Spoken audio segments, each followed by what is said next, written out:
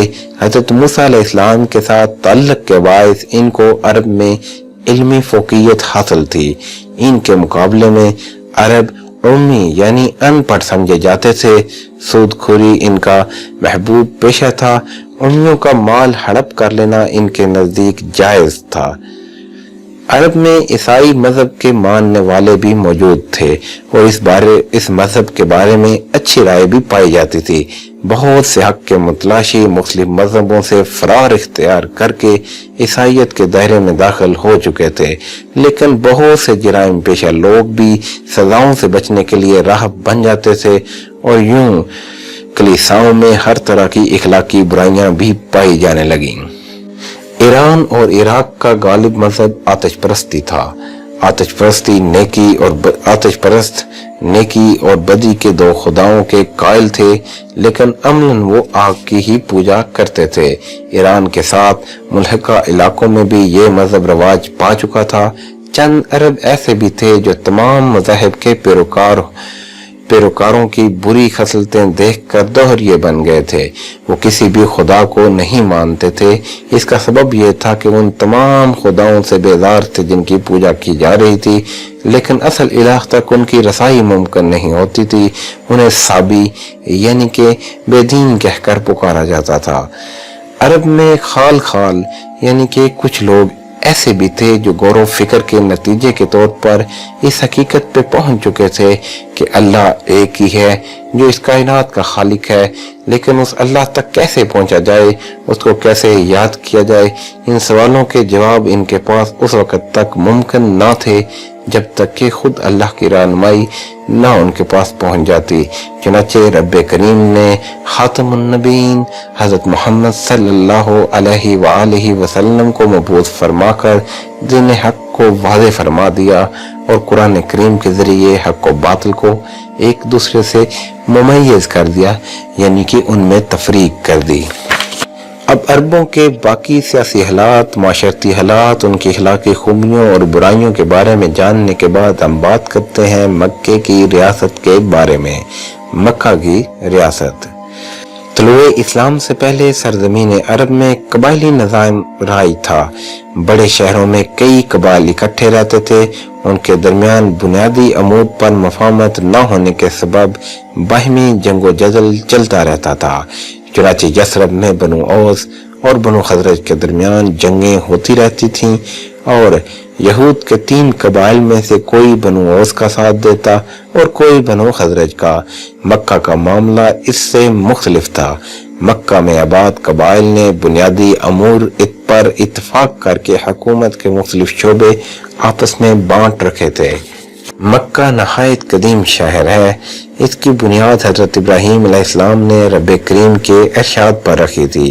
اس شہر کی ترقی پانی کے اس چشمے کی وجہ سے ہوئی جو حضرت اسماعیل علیہ السلام کے پاؤں کی ایڑیاں رگڑنے کی وجہ سے وجود میں آیا تھا، اور جب آپ علیہ السلام پیاس سے بے تاب تھے اور آپ علیہ السلام کی والدہ پانی کی تلاش میں صفا اور مروہ کی پہاڑیوں کے درمیان چکر لگا رہی تھی، جب انہوں نے اس چشمے کو دیکھا تو انہوں نے اسے کہا زمزم، یعنی کہ رک جا، اور اس چشمے کے زمزم کا پانی اس لک و دک صحرا میں آبادی کا سبب بن گیا۔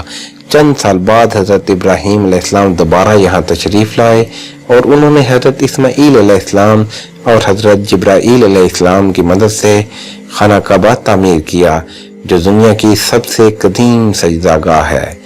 حضرت اسماعیل علیہ السلام کی نسل سے قصی بن کلاب وہ شخص ہے جس نے بنو اسماعیل کا اقتدار بحال کیا اور قریش کے مختلف قبائل کو متحد کیا۔ قصی بن کلاب نے فہر کی تمام شاخوں کو اکٹھا کر کے ان کے درمیان مناصب یعنی کہ منصب تقسیم کیے اور اس طرح مکہ کی ریاست وجود میں آئی۔ قصی بن کلاب اس ریاست کا سربراہ تھا۔ وہ دارالندوہ کی صدارت کرتا تھا۔ دارالندوہ انہوں نے ایک بیٹھک ٹائپ بنایا ہوا تھا جہاں پر کانفرنس وغیرہ ہوتی تھیں، تو یہ کانفرنس ہال کی طرح تھا جہاں پر بڑے بڑے اہم فیصلے کیے جاتے تھے۔ لڑکے اور لڑکیوں کے رشتے ناطے بھی یہیں پر تہ پاتے تھے۔ جنگ کا پرچم کھولا جاتا تھا۔ خانہ کعبہ کی پاسبانی اور چابیاں اس کے پاس تھیں۔ خانہ کعبہ کی پاسبانی اور چابیاں بھی قصی کے پاس تھیں۔ نیز حاجیوں کے لیے پانی بھرنے اور حاجیوں کی میزبانی کا اہتمام بھی وہی کرتا تھا۔ اس کی وفات کے بعد اس کا دوسرا بیٹا عبد المناف ریاست کا سربراہ بنا، لیکن بعض شعبے بڑے بیٹے عبدالدار اور اس کی اولاد کی تحویل میں دے دیے گئے۔ مکہ کی ریاست جمہوری حکومت نہ سہی، لیکن اس کی روایات میں عام افراد کی شرکت اور مشاورت سے فیصلے، حقوق و فرائض کا تعین اور اس طرح کے دوسرے ضوابط موجود تھے۔